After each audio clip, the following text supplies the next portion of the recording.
I remember the first time I noticed the condensation had a rhythm to it. 3 months into my posting aboard the Eternal Creditor, I'd grown accustomed to the ship's quirks. Every void craft develops its own personality after enough centuries in service, or so the older deckhands told me, the groan of stressed metal during warp translation. The way certain corridors held cold spots that never warmed, no matter how the environmental systems labored, the faint taste of copper that lingered in the recycled air near the aft sections, where the life support converters struggled with their endless task. I was nobody important. Deck rating 3rd class, assigned to hull maintenance in Section Tertius 47, one of thousands of anonymous souls who kept the Creditor functional through their unceasing labor. My job was simple: walk the designated routes, check the hull integrity sensors, report any anomalies to the shift supervisor, and pray the ship's machine spirit remained appeased by our devotions. The Adeptus Mechanicus tech priests, who truly understood the vessel's workings, were distant figures, rarely descending to our level, except during the most severe crises. The ship had been in service for 800 years, perhaps longer. Records grew confused after the first few centuries, and the Creditor had changed hands, purposes, and even names multiple times throughout its existence. Originally a merchant vessel, it had been requisitioned by the Imperial Navy during some long-forgotten conflict, then parceled out to a rogue trader house, and finally ended up as a tithe collection ship, traveling endlessly between systems to gather the Imperium's due. The crew numbered somewhere around 12,000 souls, though exact counts were difficult. People died, were replaced, lived their entire lives in the lower decks without ever seeing a viewport or feeling anything but the vibration of the ship's drives through the deck plates. I'd been born on a hive world called Sepulchre's Gate, where I'd worked in a promethium refinery until the tithe collectors came. My family had given me to the Imperium's service with barely a prayer for my soul. It was considered an honor, they said, to serve aboard one of his vessels, better than the manufactorum floors where my father had lost 3 fingers, or the underhive where my sister had disappeared when I was 9. At least in the void, I had purpose. The condensation appeared in my section about 2 weeks after we'd translated back into real space following a particularly difficult warp journey. We'd spent nearly 4 months in that screaming unreality, far longer than usual, and the ship had emerged, changed, somehow. Nothing dramatic, nothing the tech priests flagged during their post-translation rituals. But those of us who lived in the ship's bones, who spent our shifts walking her corridors with our hands trailing along her walls, we felt it. The metal was warmer than it should be in certain places. The vibrations from the plasma drives felt slightly off-tempo, like a heartbeat with an occasional skip. And in my section, particularly along the outer hull where the void pressed against us with its infinite patience, moisture had begun to accumulate in patterns I didn't understand. At first, I thought little of it. Whole sections near the void often developed condensation as temperatures fluctuated, moisture from the ship's atmosphere freezing against the cold outer plates, and then melting again as the heating coils cycled through their routines. But this was different. The droplets formed in lines, almost geometric, running along the seams between plates in configurations that seemed too deliberate to be random. I mentioned it to Yefim, my shift partner, during one of our mid-rotation meal breaks. We sat in the communal feeding area assigned to our deck level, eating our ration of corpse starch and drinking the thin, bitter tea that was all our section's supplies provided. Condensation patterns, Yefim repeated, his weathered face creasing with something between amusement and pity. He'd been aboard the Times, Creditor Times, for 30 years, had seen 3 different deck supervisors promoted or purged, had survived 2 genuine hull breaches that killed half his original crew section. You're seeing patterns in moisture. Next, you'll be reading the Emperor's will in rust stains. It's different, I insisted, feeling foolish even as I spoke. The way it forms. Like breathing. In and out. Regular. Yefim's expression shifted slightly, the amusement fading. He leaned closer, his voice dropping to a murmur barely audible over the constant background thrum of the ship's systems. "Listen, boy, I've seen men go void mad fixating on things like that. The ship does what she does. The machine spirit is ancient and incomprehensible. You start seeing meaning in every drip of water, every groan of metal, and you'll drive yourself to the Medicae, or worse. Do your job. Say your prayers. Don't think too much." But I couldn't stop noticing it. Once seen, the pattern became impossible to ignore. During my rounds through the kilometers of corridors in my assigned section, I found myself timing the condensation's appearance. 47 seconds, then the moisture would bead along the seams. 23 seconds, and it would reach critical mass, running in thin streams down to the deck. 51 seconds of relative dryness, then the cycle would begin again. 47, 23, 51. Like breathing. Inhale, hold, exhale. I started checking the environmental monitors more carefully, thinking perhaps there was a malfunction in the atmospheric processes. But the readings showed normal fluctuation ranges. Temperature held steady at 18 degrees Celsius in my section, exactly as it should be. Humidity levels were within acceptable parameters. Air pressure consistent. Nothing the machine sensors could detect seemed wrong. The problem was that the ship was breathing, and the machines couldn't understand organic rhythms. I know how that sounds. I know what you're thinking, reading this account if anyone ever does, that I'd gone void mad. Just as Yefim had warned, that long months in the warp had fractured something in my mind, that I was seeing patterns that didn't exist, imposing meaning on random phenomena, because the alternative, accepting the meaningless tedium of my existence, was too terrible to bear. I thought the same thing, for a while.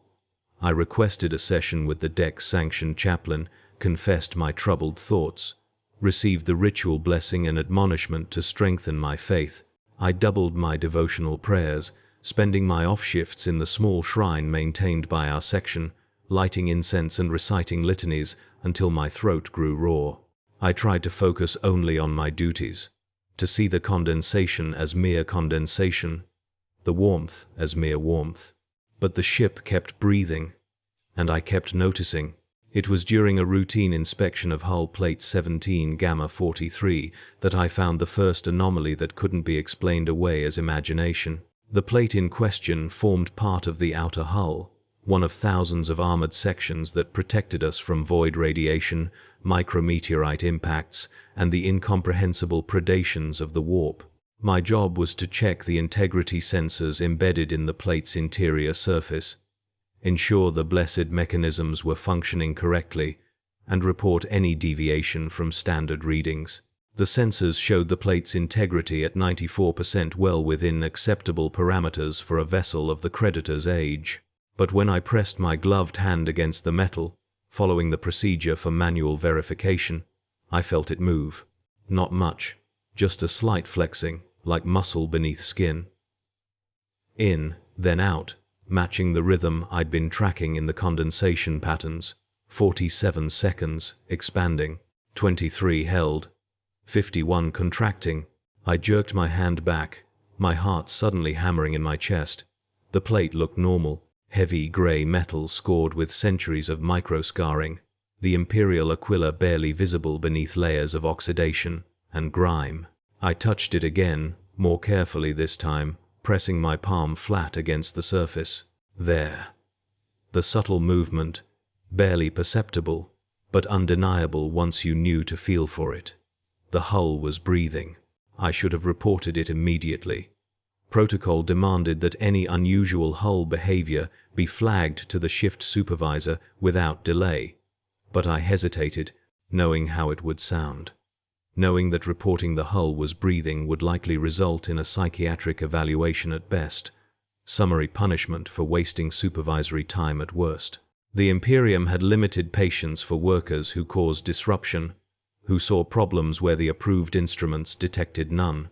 Instead, I moved to the next plate in my inspection sequence, plate 17 Gamma 44. I pressed my hand against it, counting the seconds silently. 47, 23, 51. The same rhythm, the same subtle expansion and contraction. I checked 6 more plates in that corridor, then 8 more in an adjacent passage. Every single one exhibited the same behavior. The outer hull of the Eternal Creditor, 3-meter-thick plates of blessed ceramite and adamantium, was breathing in perfect synchronization, and nobody but me seemed to have noticed. Over the following weeks, I became obsessed with mapping the phenomenon. During my off shifts, when I should have been sleeping or attending to my devotionals, I walked unauthorized routes through neighboring sections, always careful to avoid the roving patrols of the ship's armsmen. I touched walls and listened to metal, pressed my ear against structural beams and felt for vibrations. The breathing wasn't uniform throughout the ship. Some sections showed no sign of it. The ancient metal remained cold and dead as it should be, but vast swathes of the outer hull, particularly in the older sections where the original construction dated back centuries, exhibited the same rhythmic pulsing. And it was spreading. Plates that had seemed normal when I first checked them would develop the breathing pattern within a week or two, the expansion and contraction appearing like an infection moving through the ship's structural skeleton. I began keeping notes, scratching observations onto scraps of parchment I secreted in my bunk's footlocker. Not for any grand purpose, I had no illusions about being believed, but because the act of documentation gave me some illusion of control. If I could track the breathing, chart its progression, then perhaps I wasn't going mad. Perhaps there was some rational explanation I might eventually understand. Plate locations exhibiting breathing rhythm. Section Tertius 47 through 92. Spreading dorsally toward Section Tertius 12. Rate of expansion, approximately 3 plates per day. Duration, since first observation, 47 days. That number again, 47. The same as the inhalation cycle. I tried to discuss it with Yefim again during one of our shifts, choosing my words more carefully this time. I asked him if he'd noticed anything unusual about the hull temperatures lately, if he'd felt anything strange when conducting manual verifications. He looked at me with something approaching concern. "You're still fixating on this," he said, not unkindly. "Listen, I know void service is hard, especially for someone young like you. The isolation gets to people, but you need to let this go. Focus on your work. Find a routine. Maybe request a transfer to a different section if this one is troubling you. Just feel the wall," I urged him, gesturing to the nearest hull plate. "Right here. Tell me if you notice anything." Yefim sighed but humored me, pressing his palm against the plate I'd indicated. He stood there for a long moment, and I watched his expression carefully, hoping to see some flicker of recognition, some sign that he felt what I felt. He shook his head. "Feels like a wall. Cold metal. What am I supposed to be noticing?" I realized then that the breathing was too subtle for most people to perceive. You had to be looking for it, had to press your hand against the plate, and count the seconds with absolute focus. Most of the crew moved through the ship without truly touching it, without paying attention to anything beyond their assigned tasks. They saw corridors and bulkheads, not a living organism. They felt vibrations from the drives, not a heartbeat. Or perhaps I was simply mad, and my diseased perception imposed patterns on random fluctuations that any healthy mind would ignore. The doubt gnawed at me. I began to wonder if I should report myself to the Medicae, request examination, admit that something in my thoughts had gone wrong. But another part of me, the part that had survived Sepulchre's Gate's underhive nights and the refinery's toxic fumes, knew that self-reporting was often fatal. The Imperium had little use for broken tools. Workers who admitted to mental instability were either recycled into servitors or simply disappeared, their rations reassigned, their bunks given to someone more useful. So I kept silent and continued my observations, and the ship continued breathing. It was 3 months after I'd first noticed the condensation patterns when the dreams started. Not normal dreams, fragmented and nonsensical as sleep visions usually are. These were crystalline in their clarity, more like memories that didn't belong to me. I would close my eyes in my bunk, surrounded by the snoring and muttering of 40 other deck ratings, packed into our communal sleeping chamber. And suddenly, I would be elsewhere. Vast spaces stretched before me, not the cramped corridors of the Creditor, but enormous chambers whose walls curved away into darkness. The architecture was wrong, simultaneously familiar and alien, following principles I couldn't articulate but somehow recognized. Gothic arches soared overhead, but they were made of something that wasn't stone or metal, something that glistened wetly in the dim light, and everywhere the sound of breathing, not the subtle rhythm I'd been tracking in the hull, but massive, deafening inhalations and exhalations that seemed to come from the walls themselves. I would walk through these dream spaces, my feet making no sound on floors that felt disturbingly warm and yielded slightly with each step. Sometimes I encountered shapes, not quite human, not quite anything else. Figures that moved at the edge of vision, that whispered in languages I didn't understand but that made my skin crawl with recognition. And always, somewhere in the distance, something vast watched me. I never saw it directly, but I felt its attention like physical pressure against my skull, like fingers pressing against the inside of my eyes. It was patient. It was hungry. It was waiting for something. I would wake gasping, my heart racing, my bedroll soaked with cold sweat. The first few times, my bunkmates grumbled at the disturbance, but eventually they grew accustomed to my nighttime episodes. Just another broken crew member, nothing unusual in that. The Creditor had plenty of those. The dreams grew more frequent and more detailed. I began to see patterns in the vast chambers, familiar configurations that matched the corridors of the ship. I realized, with creeping horror, that I was dreaming of the Creditor. But the Creditor transformed into something else, something organic, something alive. In the dreams, I could see the breathing clearly. The walls expanded and contracted with obvious rhythm, surfaces glistening with moisture that might have been condensation or might have been something worse. The metal was still there, but it had been subsumed, incorporated into flesh, becoming a hybrid of machine and organism that served purposes I couldn't comprehend. And I understood, with dream logic certainty, that this wasn't a vision of the future. It was happening now. The Creditor had already begun its transformation. I was simply the only one who could perceive it. I tried to ignore the dreams, to dismiss them as products of stress and obsession, but they bled into my waking hours. During my rounds through the corridors, I would catch myself seeing double the metal walls overlaid with the organic spaces from my nightmares. The condensation patterns looked increasingly like sweat beading on skin. The warmth of the plates felt more and more like body heat. I started avoiding touching the hull whenever possible, fulfilling my inspection duties with visual checks only, falsifying my manual verification logs. It was a serious breach of protocol, but I couldn't bear the sensation anymore. The breathing had intensified, become more obvious, and now when I pressed my hand against the plates, I swore I could feel something more than simple expansion and contraction. I could feel movement beneath the surface, like things swimming through the metal itself. 4 months after the breathing started, the sounds began. At first, they were barely audible over the constant background noise of the ship, the thrum of the plasma drives, the hiss of air circulation, the distant clangor of the manufactorum decks where servitors labored ceaselessly. But gradually, they grew more distinct.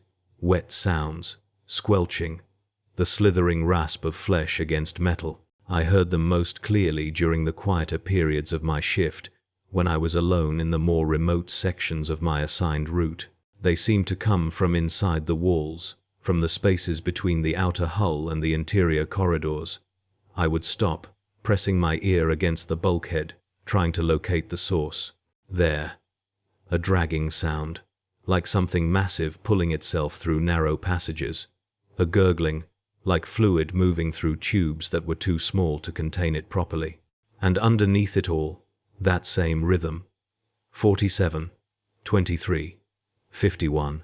I reported the sounds to my shift supervisor, carefully framing them as possible evidence of a coolant leak or structural stress. Anything to get someone with authority to investigate without revealing my true suspicions. The supervisor, a scarred veteran named Korvac, listened with the patient resignation of someone who'd heard 1,000 minor complaints over his decades of service. "I'll note it in the log," he said, making a mark on his data slate with the stylus he kept chained to his belt. "The tech priests will examine it during the next maintenance cycle." "But what if it's serious?" I pressed. "What if there's something wrong with the hull integrity?" Korvac fixed me with a flat stare. "The sensors show green across your entire section. If there was a genuine problem, the machine spirit would alert us." "Are you saying the sacred instruments are wrong?" The question was a trap. Challenging the reliability of the ship's systems was borderline heretical, implying that the Omnissiah's blessed technology could be in error. I backed down immediately. "No, Supervisor. Of course not. I just thought it prudent to report unusual sounds." "Noted and logged," Korvac repeated, his tone making it clear the conversation was over. But the sounds continued, growing more frequent and more varied. I began to distinguish different types. Some were clearly liquid-based, the flow of fluids through channels that shouldn't exist. Others were solid, the grinding of bone against bone, though of course that was impossible. And some were soft, almost biological, breathing that wasn't quite the rhythm of the hull, but similar, as if whatever lived inside the walls was exhaling in synchronization with the ship itself. I wasn't the only one noticing any more, though most of my fellow crew members dismissed the sounds as typical ship noises. When pressed, they would shrug and mention that old ships were always complaining, that the Times creditor Times had her quirks. But I saw the way some of them paused in the corridors, heads tilted, listening to something they couldn't quite identify. I saw them unconsciously avoid certain sections of hull, choosing longer routes that took them through areas where the walls still felt properly dead. The ship was changing around us, and most of the crew was too habituated, too ground down by routine, to recognize it. Then Yefim disappeared. It happened during a routine shift. We'd started our rounds together as always, but he'd volunteered to check a problematic sensor cluster in one of the remote maintenance passages, a task that would take him away from the main corridors for perhaps an hour. I'd continued with my own inspections, expecting to meet him at our designated rally point when the shift ended. He never arrived. I waited an extra 30 minutes, growing increasingly anxious, before reporting his absence to Supervisor Korvac. A search was organized, other deck ratings pulled from their duties to sweep through the section. We found his toolkit, abandoned in Passage 17, Gamma 9, a narrow corridor lined with hull access panels. The kit sat open on the deck, his sensor calibration device still active, its display frozen on a normal reading. But Yefim was gone.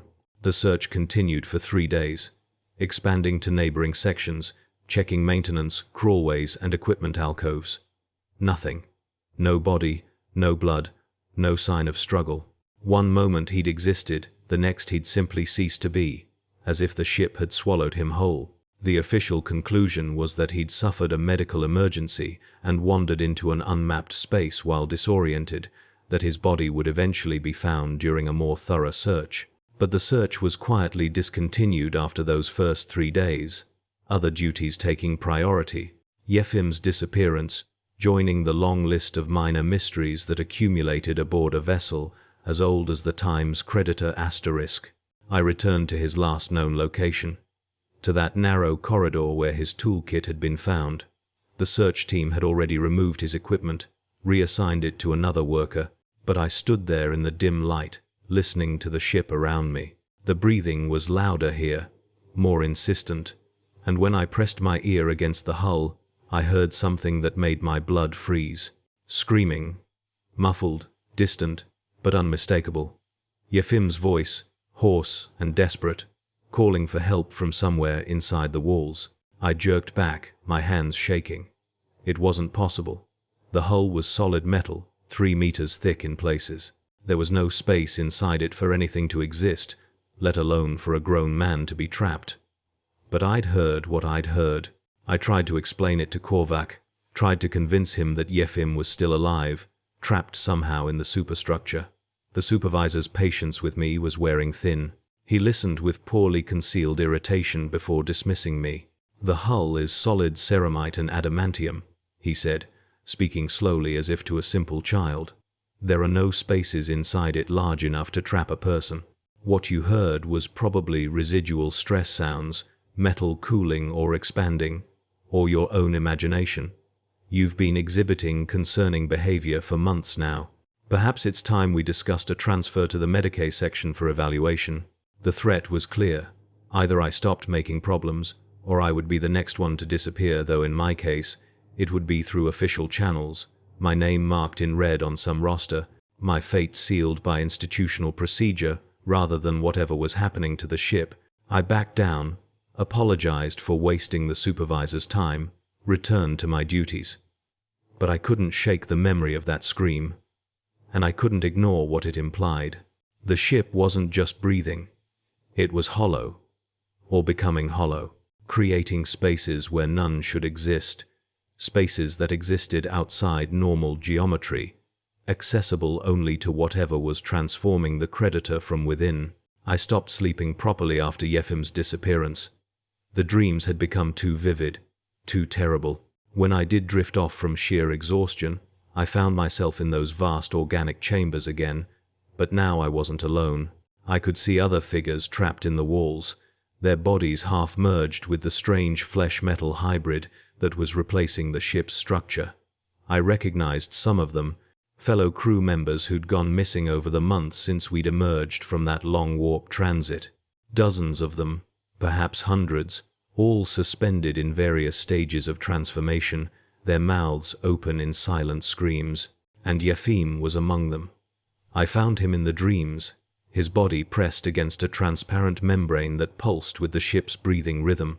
He was still alive, still conscious, his eyes wide with terror and recognition when he saw me. He pressed his hands against the membrane, mouthing words I couldn't hear but could understand. "Run. Get off the ship. Tell someone." But there was nowhere to run. We were months from the nearest port, traveling through the void toward our next tithe collection point. And who would I tell? Who would believe me? During my waking shifts, I began to notice the changes accelerating. Entire sections of corridor now showed obvious signs of the transformation. The metal had taken on an odd sheen, no longer quite reflecting light properly. It was warmer to the touch, almost fevered, and the condensation patterns had evolved into something more complex, not just geometric lines but shapes that resembled circuit diagrams or perhaps neural pathways, spreading across the walls like a map of something vast and incomprehensible. Other crew members were vanishing now, though not at a rate that caused official alarm. In a ship of 12,000 souls, losing 3 or 4 people a week was well within normal attrition rates. People died in void service, industrial accidents, medical emergencies, violent altercations over trivial disputes. The ship's log dutifully recorded each disappearance, assigned causes where possible, and moved on. The Imperium's machinery ground forward regardless, but I knew. I saw the pattern. Those who disappeared were always the ones who'd started to notice, who'd touched the walls with too much attention, who'd lingered in the sections where the breathing was strongest. The ship was selecting them, taking them, incorporating them into whatever it was becoming. 5 months after I'd first noticed the condensation patterns, I found the opening. It appeared in section 17 Gamma, not far from where Yefim had vanished. One of the hull access panel's thick metal barriers that normally required specialized tools and authorization to open had simply come loose. It hung ajar, revealing darkness beyond that shouldn't have existed. There should have been solid hull behind that panel, the outermost armor layer with only millimeters of space for sensor equipment. Instead, I could see a passage, narrow, barely wide enough for a human body, but unquestionably real. The walls of this impossible corridor glistened wetly in the faint light from my hand lumen, surfaces that were neither metal nor flesh but something in between. The air that wafted from the opening was warm and humid, carrying an odor I couldn't quite identify, organic decay mixed with ozone and something sharper, almost chemical. I knew I should report this immediately. This was beyond any minor anomaly, beyond anything I could rationalize or dismiss. This was physical proof that something was fundamentally wrong with the ship, but I also knew what would happen if I reported it. Either I would be ignored and dismissed as insane, or I would be believed and then silenced to prevent panic. The Imperium did not tolerate disruption, did not allow its systems to be questioned. Better to maintain comfortable lies than face uncomfortable truths. So instead, I did something monumentally stupid. I entered the passage. The opening was just wide enough for me to squeeze through sideways, my coveralls scraping against surfaces that felt disturbingly yielding. I could hear the breathing more clearly here, the rhythmic expansion and contraction of the walls creating a strange acoustic effect that made it sound like I was inside some massive lung. My hand lumen cast wavering shadows that seemed to move independent of its beam. The passage extended for about 10 meters, before branching into 3 separate corridors, each one leading deeper into the impossible spaces between the hull plates. I chose the central path arbitrarily and continued forward, my rational mind screaming at me to turn back while some deeper instinct pulled me onward. The walls here were covered in what looked like veins, thick cords of tissue running along the surfaces, pulsing visibly with each breath cycle. Through the semi-transparent material, I could see fluids moving, dark and viscous. The smell intensified, becoming almost overwhelming. Rot and growth happening simultaneously. Life and death merged into something that was neither. I found the first body about 20 meters in. It was embedded in the wall, or perhaps growing from it. The distinction was impossible to determine. I recognized her as Karina, a deck rating from Section 48 who'd gone missing 3 weeks prior. Her body was half submerged in the organic material, her face frozen in an expression of terminal horror. But worse than her death was the evidence that she'd been alive for some time after her disappearance. Her fingers had worn grooves in the membrane around her, scratches from desperate attempts to escape, and her belly was distended, swollen with something that moved visibly beneath her skin. I backed away, bile rising in my throat, and collided with something behind me. I spun, my hand lumen revealing another figure. This one was still alive, after a fashion. I didn't recognize him. He could have been any of hundreds of missing crew members. His lower body was completely merged with the wall, his torso and head still free but slowly being drawn backward into the flesh. His eyes were open but didn't seem to see me. His mouth moved, forming words without sound. Please, he might have been saying, or perhaps Emperor, or maybe just why. I ran. I don't remember the details of my flight back through those passages, only the overwhelming need to escape, to get back to the normal corridors where the walls were properly dead and the only breathing was my own panicked gasps. I emerged through the access panel and collapsed on the deck, my body shaking uncontrollably. I should have been screaming, should have been raising the alarm, dragging anyone I could find back to that opening to witness the horror. But shock had stolen my voice, left me capable only of lying on the cold deck plates and staring at nothing. When I finally regained some measure of composure, I stood and approached the access panel again, intending to seal it, to somehow contain or hide what lay beyond. But the opening was gone. The panel sat flush against the wall, secured by its normal bolts and lock mechanisms, showing no sign that it had ever been open. I checked the panel's integrity multiple times, examined every seam and fastener. All normal, all exactly as they should be. I could almost believe I'd hallucinated the entire experience, except for the smell that clung to my coveralls, that distinctive odor of organic decay mixed with ozone, and the scratches on my hands from the passage walls. The ship had shown me the truth, and then hidden it again. I spent the next 2 weeks in a state of barely functional terror. I continued my duties mechanically, avoiding the sections where the breathing was strongest, speaking to no one beyond the minimum necessary for coordination. I stopped eating much, my stomach constantly unsettled. I stopped sleeping almost entirely, afraid of the dreams that would come, afraid I would close my eyes and never wake up, that the ship would claim me as it had claimed Yefim and Karina and hundreds of others. But I also began to understand, began to piece together what was happening from fragments of overheard conversations, from cryptic notations in maintenance logs, From my own observations of the ship's behavior, the Eternal Creditor hadn't simply been in the warp for 4 months. It had been lost there, caught in some eddy of unreality where the normal barriers between material and immaterial had dissolved. Something had found it in that place, something vast and patient and hungry. And when the ship had finally clawed its way back to real space, it hadn't returned alone. Whatever now lived inside the Creditor's structure wasn't demonic in the traditional sense. It showed none of the obvious signs of chaos, corruption, that even low-born crew like myself had been warned about during our indoctrination. There were no 8-pointed stars appearing on bulkheads, no crew members suddenly driven to murder by demonic possession, no reality-breaking manifestations.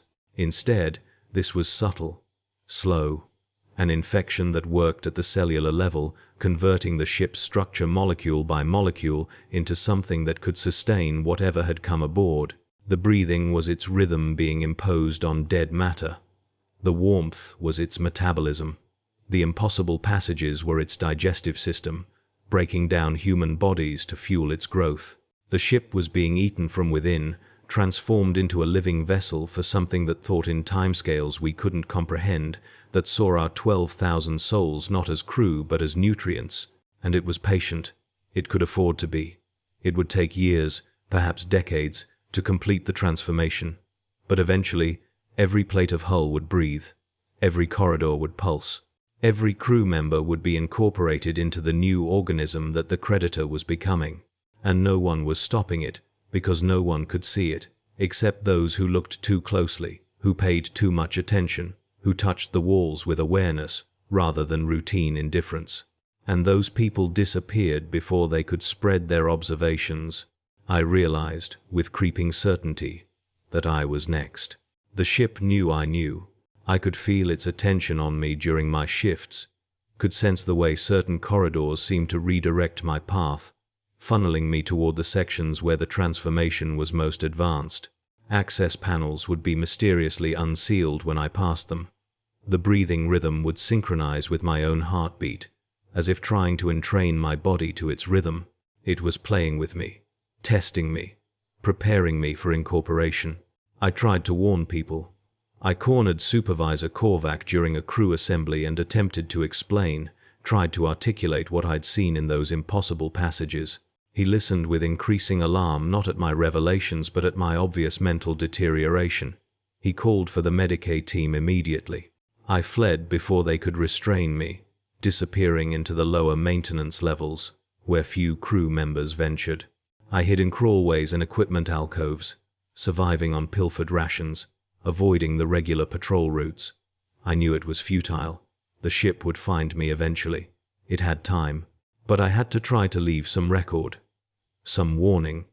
So I found this forgotten data terminal in an abandoned section of the storage decks and began this account, documenting everything I'd witnessed, hoping that someday someone would find it and understand what happened to the Times, Eternal Creditor Times, and her crew. As I write these final words, I can hear them coming. Not the armsmen or the Medicaid team, something else. Footsteps that don't quite sound like boots on deck plates. Breathing that matches the wall's rhythm. The sounds of people who've been taken, transformed into extensions of whatever now lives inside this ship, coming to collect another offering. The terminal screen flickers. In its reflection, I can see the wall behind me beginning to open, a seam appearing where none existed moments ago. Warm, humid air washes over my back. That smell, decay and growth, death and life, merged fills my nostrils. I understand now what will happen. The ship doesn't just kill us.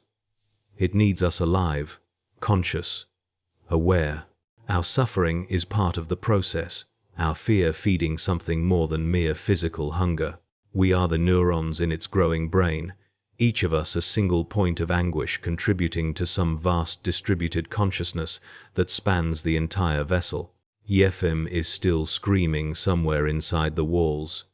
Karina's body still harbors whatever grows in her corpse. And soon I'll join them, trapped in the living structure, breathing in rhythm with 12,000 other souls who thought they served the Emperor, but instead serve something far older and infinitely more patient. The opening is wide enough now.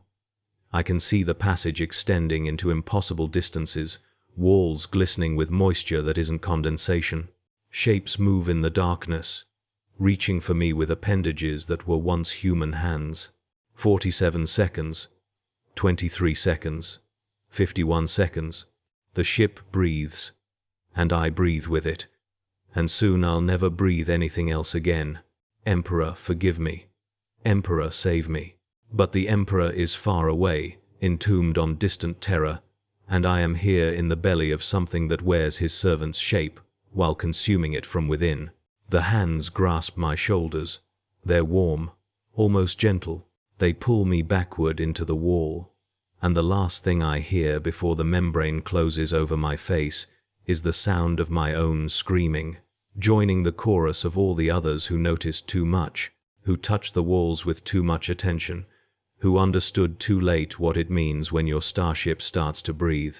We are still here, all of us, the crew of the Eternal Creditor, still conscious, still aware, still breathing in perfect synchronization as the ship carries us through the void toward destinations unknown, recruiting more souls at every port, spreading the infection to other vessels through transferred crew, through salvaged equipment, through the simple act of contact.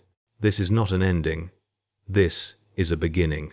And if you're reading this, if you found this account in some archive or recovered data cache, then I have one message for you.